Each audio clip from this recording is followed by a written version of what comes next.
français, qui n'a jamais demandé la nationalité française, et qu'on lui a imposé cette nationalité, parce que lui, il avait un problème de documents, dont ils l'ont imposé. Mamadou Gassama, est-ce que la France donne la nationalité à quelqu'un qui ne veut pas? On lui donne de façon obligatoire. Alors on va écouter Mamadou Gassama. Ici, il est avec Emmanuel Macron. On va évidemment dès aujourd'hui régulariser tous vos papiers sur la France. Et si vous le souhaitez, si vous le demandez, on va engager une procédure de naturalisation. Point. On va procéder à la régularisation de tous vos documents. Si vous le voulez, si vous le souhaitez, vous faites la demande afin qu'on vous donne la nationalité française. La France n'oblige personne à lui donner sa nationalité tant que toi-même tu ne fais pas la demande. Même si tu remplis les conditions, ils ne vont jamais t'appeler. Et ils viennent nous mentir qu'ils l'ont imposé. Depuis qu'on impose la nationalité française à quelqu'un. Voilà Emmanuel Macron qui demande ici à Mamadou Gassama, si tu le souhaites, on va te donner cette nationalité. Tant que tu ne fais pas la demande, même si on a le droit de te donner, on ne va pas te donner. Pour que vous puissiez devenir français. Donc le préfet, ses équipes vous appelleront dès que vous sortez de ce bureau. Pour le faire, ils en ont une instruction. Et il faut simplement que vous le demandiez, si vous le voulez, mais c'est à vous aussi de dire ce que vous voulez faire. Et si vous voulez ça, on peut. Voilà. Tant que vous ne demandez pas, on ne vous donne pas. C'est à vous-même de faire la demande. Monsieur le Président Alassane Ouattara, nous sommes presque à, il y a 500 ici, plus trucs ici. Nous sommes presque à 300 personnes et 1200 personnes à 1h du matin. Malgré je vais aller travailler, mais je vais faire ce sacrifice. Je vais vous poser la question. Est-ce que vous, là, vous menez des problèmes de justice? Puisque dans votre interview, vous avez dit que vous ne vous menez pas des décisions de justice, que ça soit international et national. Alors, est-ce que c'est vous qui manipulez la justice afin que on enlève Thiam sur la liste électorale? Tous nos parents baoulés vous écoutent. Est-ce que vous mettez vos bouches dans l'affaire de justice? Tout le monde veut vous écouter, Monsieur le Président. On y va. Vous savez, la question de la justice, c'est fondamentalement la question de la démocratie et de l'état de droit. Il n'y aura pas d'interférence du pouvoir politique avec la justice. Point. Il n'y aura pas d'interférence du pouvoir politique dans des affaires de justice. On y va, Monsieur le Président. Et ça, c'est quelque chose à laquelle je tiens. Quelquefois, quand des gens m'appellent à dire, Président, on a un dossier qui... Je dis, non, mais c'est pas moi le juge. Appelez, donc, allez-y au tribunal comme tout le monde. Merci beaucoup. Donc, ce n'est pas vous. La personne qui a un problème de justice qui l'a réglé, dont vous n'êtes pas mêlé. Monsieur Babo Laurent, est-ce que les textes et les lois que nous écrivons, est-ce que nous devons les respecter? Parce que j'entends des gens dire que la justice est instrumentalisée, la justice est ceci, elle est cela. Est-ce que le code électoral, à son article 12, que nous avons écrit nous-mêmes de façon libre, est-ce que nous devons les respecter? Est-ce que le code de la nationalité, à son article 48, est-ce que nous, on est obligé de les respecter, M. Gbagbo? Puisque vous tous, vous les défendez Thiam aujourd'hui. Les Baoulés vous écoutent, ceux qui disent le petit-fils du fouet, ils vous écoutent. M. Gbagbo, on vous donne le micro, c'est très important. Il faut qu'on respecte ce qu'on écrit. Point. Il faut qu'on respecte ce qu'on écrit. Ce qu'on a écrit dans le code électoral à son article 12, où tout citoyen ivoirien qui est électeur peut demander la radiation de quelqu'un qu'il estime qui s'inscrit de façon frauduleuse sur la liste électorale. Que dit le code de la nationalité à son article 48 que le grand-père de Tidjane Thiam a écrit? Perd la nationalité française, tout Ivoirien majeur qui acquiert cette nationalité de façon volontaire. Donc Babo dit, de vous dire, vous les Baoulés là, qui soutenez Thiam là, qu'il faut qu'on respecte ce qu'on écrit. Il faut qu'on respecte ce que le grand-père de Tidjane Thiam a écrit. Il faut qu'on respecte ce que vous avez voté contre. Quand le grand-père de Tidjane Thiam vous a proposé la double nationalité, vous avez voté contre. Il faut que vous respectez ça. Merci beaucoup, Babo. Ils doivent respecter ce qu'on a écrit. On y va. Il faut qu'on respecte ce qu'on dit. Il faut qu'on respecte ce qu'on dit. Vous ne pouvez pas dire au grand-père de Tidjane Thiam que vous n'êtes pas d'accord avec la double nationalité lorsqu'il vous a proposé et vous avez voté contre. Donc, ce que vous avez dit hier, ce que vous avez écrit hier, vous devez la respecter. On s'en fout de vos sentiments. Vas-y, Babo. Dès l'instant où, dans une société, les textes de loi et la Constitution est la loi suprême. On dit d'ailleurs que c'est la loi fondamentale. C'est la loi fondamentale. Les textes de loi qui régissent les rapports entre les citoyens disent une chose, il faut qu'on se conforme. Merci beaucoup. Les textes de loi qui régissent les citoyens, quand elles disent quelque chose, il faut qu'on se conforme. Parce que les textes de loi qui nous régissent, nous tous, si des baoulés doivent sortir pour dire qu'on ne les respecte pas, ça va devenir de l'anarchie. Et si les bêtés sortent pour dire non? Et si les duras sortent pour dire non? Et si les abourés, les agnis, les guérés, les gourous, bon, les guérés, vous n'avez pas d'enfants, les sénifaux, les koyaka, et si eux sortent pour dire que les textes de loi qui nous régissent, nous tous, qu'on ne doit pas les respecter, parce que certains baoulés ou certains chefs rois et traditionnels veulent défendre les intérêts d'un aventuré, d'un opportuniste, d'un perdu qui n'a rien réalisé dans son pays, mais c'est qu'on se retrouve dans l'anarchie. Merci beaucoup, Bago. Donc, les textes de loi qui nous régissent, en tant que citoyens, on doit les respecter. On s'en fout qu'ils soient petits-fils de Oufoué, ça, c'est pas nos dada.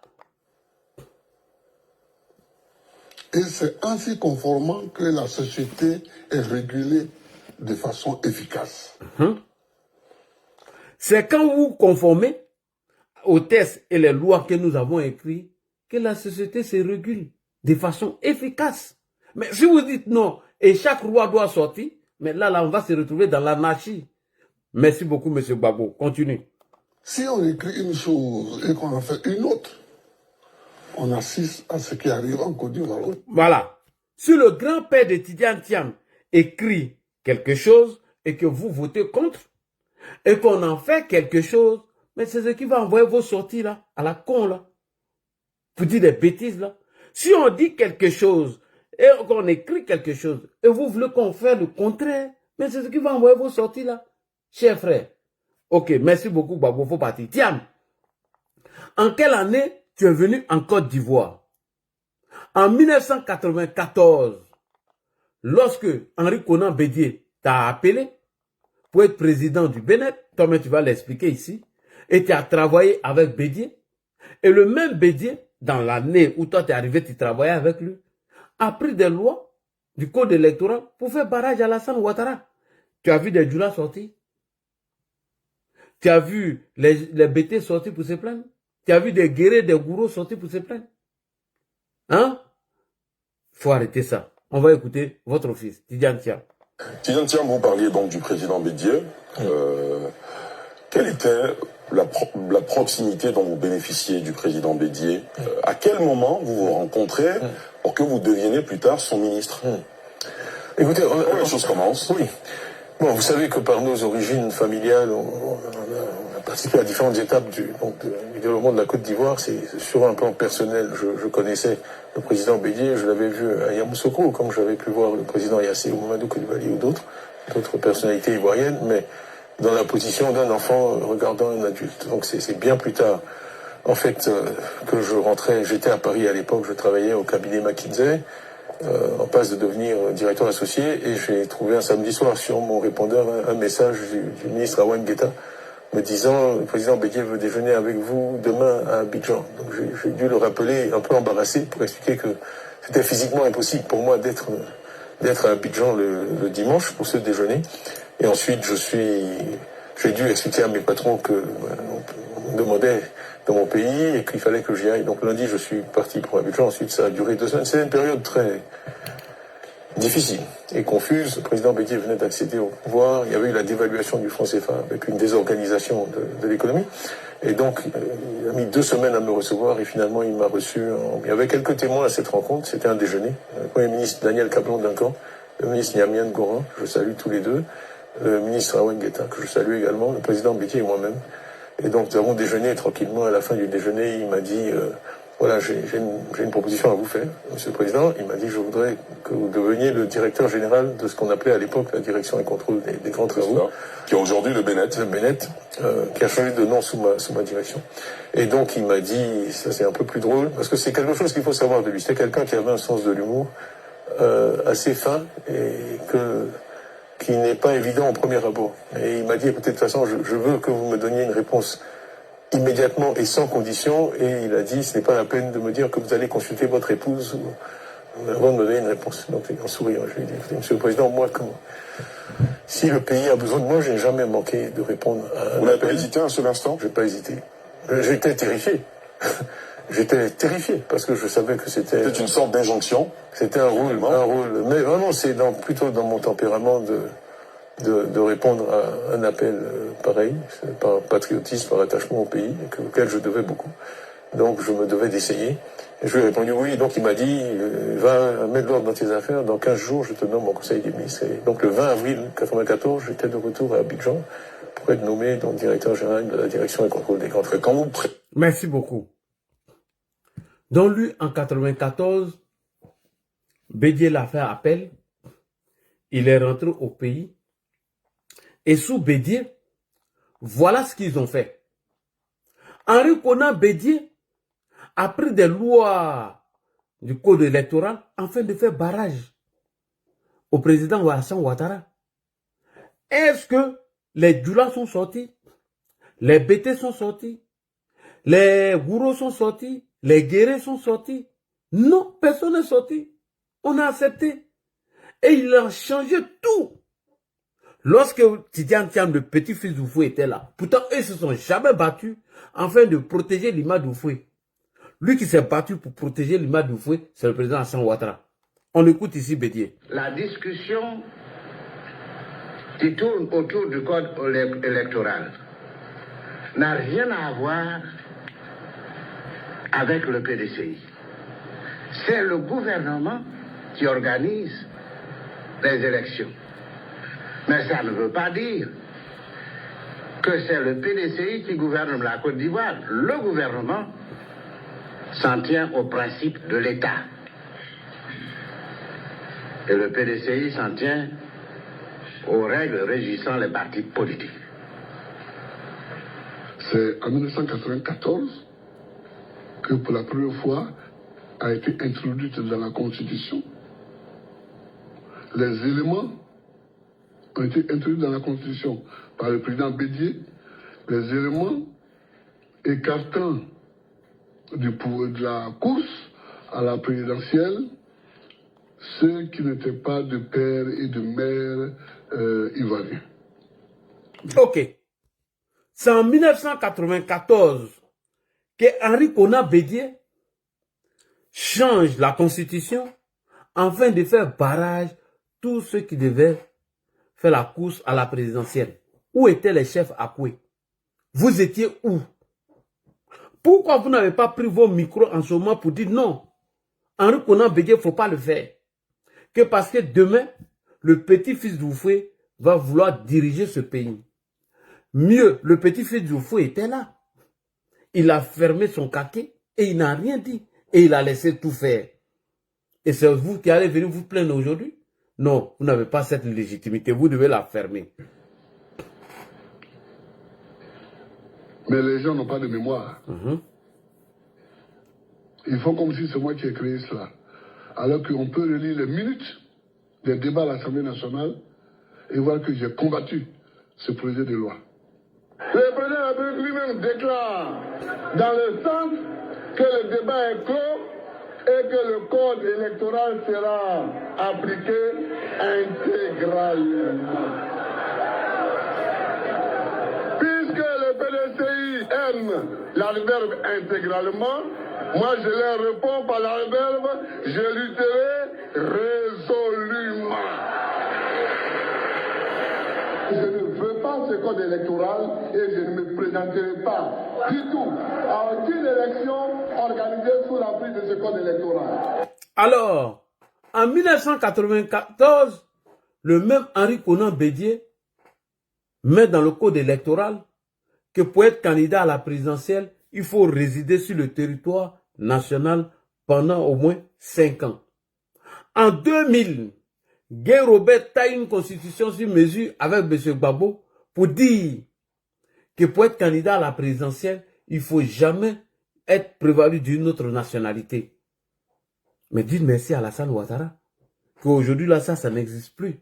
S'il voulait écarter le petit-fils d'Oufoué, il n'allait même pas rêver même à être candidat un seul jour sous la constitution de la Deuxième République. Qui a enlevé tout ça? C'est le président Alassane Ouattara. Pour qui? Pour le petit-fils d'Oufoué. Arrêtez de vous foutre de nous. Ce qui est sûr, nous, on sait ce que vous êtes en train de préparer. C'est la stratégie de Genshat, de la dictature à la démocratie. Et c'est Guillaume Soro qui tire les ficelles. Et donc, comme nous sommes informés, nous allons expliquer aux gens votre manipulation afin de mettre les gens dans les rues. Voilà ce que vous préparez en réalité. Genshat, qu'est-ce qu'il prépare au juste contre le régime en place? On écoute Genshat. Au cours de ses études à Oxford, Jean a une révélation. Il comprend comment un peuple peut faire tomber un tyran. Il faut identifier les fondements du pouvoir politique, que ce soit sa légitimité, le soutien populaire ou le soutien institutionnel. Alors là, vous saurez de quoi dépend la dictature pour exister. Merci beaucoup. Il dit qu'il faut identifier la légitimité d'un pouvoir qui repose sur le peuple et ses institutions. On continue. Et comme les sources de ce pouvoir reposent sur la bonne volonté, la coopération, l'obéissance et l'aide du peuple et des institutions, alors la tâche devient très simple. Il ne reste plus qu'à mettre à mal ce soutien, cette légitimité, cette coopération et cette obéissance, et alors le régime sera affaibli. Si vous lui confisquez les sources de son pouvoir, alors il s'effondrera. Merci beaucoup. Si vous lui confisquez les ressources de sa légitimité qui est le peuple et ses institutions, ils vont s'effondrer. Si vous manipulez les gens et que vous les mettez dans la rue, ce peuple qui n'arrive plus à reconnaître la légitimité du pouvoir, le pouvoir tombe. Et c'est ce que vous êtes en train de préparer. Et la personne qui est derrière, c'est Guillaume Kibafori Soro. Et Genshat nous a déjà expliqué ce livre. Mais nous allons utiliser le deuxième livre de Genshat contre vous, qui est l'anti-coup d'État. Donc on sait qui tire tous les ficelles en bas. Donc, cher peuple de Côte d'Ivoire, chers cadres du RHDP, voilà ce qu'ils sont en train de préparer, la stratégie de Genshat. Il faut faire sortir les religieux qui viennent nous berner avec des discours politiques. Il faut envoyer encore des faux prophètes qui font des prophéties à la con. Il faut envoyer encore des chefs héros traditionnels baoulés afin de manipuler les gens et les faire croire que le président Alassane Ouattara aurait, entre guillemets, enlevé Tidiane Thiam sur la liste électorale parce qu'il estime que ce dernier, il est baoulé. C'est de la manipulation, c'est de l'intoxication. Nous disons non à cela. Et qu'est-ce qu'ils veulent faire? Ils veulent instrumentaliser ce peuple, utiliser ce peuple afin de les mettre dans les rues et de ne pas reconnaître votre légitimité afin d'affaiblir votre pouvoir qui serait parachevé par des militaires. Donc Guillaume Soro en fait partie. Alors j'écris ici mon indignation et je tire la sonnette d'alarme pour dire au cas du RHDP, il faut que on leur mette en garde de ce qu'ils sont en train de préparer. Ce que le PDCI est en train de préparer dans l'ombre avec le serpent qu'ils ont dit qu'ils n'allaient pas le mettre dans sa poche, alors que nous savons que c'est la désobéissance civile bis, ils sont en train de préparer. Alors, nous sommes en train d'interpeller ici chaque parent d'enfant. Vous qui allez laisser votre enfant manipuler et jeter dans la rue, alors soyez-en prêts pour aller lui donner de quoi manger en prison. Alors, c'était ma petite vidéo ce soir pour vous dire, voilà la manipulation du PDCI RDA afin de préparer la conscience de certains militants PDCistes et les mettre dans la rue. C'est leur objectif aujourd'hui. Tous ceux qui vont descendre dans la rue vont faire face à la rigueur de la loi. Tous ceux dont on va les utiliser, les manipuler à cause d'un opportuniste, un parvenu, un parachuté de M. Tidiane Thiam, ils vont répondre à la rigueur de la justice. Il faut qu'on vous le dise. Parce que tous vos meetings, tous vos tournées que vous êtes en train de faire, on voit clair dedans. Et c'est pourquoi je profite pour dire à M. Charles Blé Goudé, quand il dit que le mouvement trop c'est trop, c'est une idée que Laurent Gbagbo est en train d'exprimer, c'est archi faux. et nous savons ce que vous êtes en train de préparer, ce que vous mettez en place.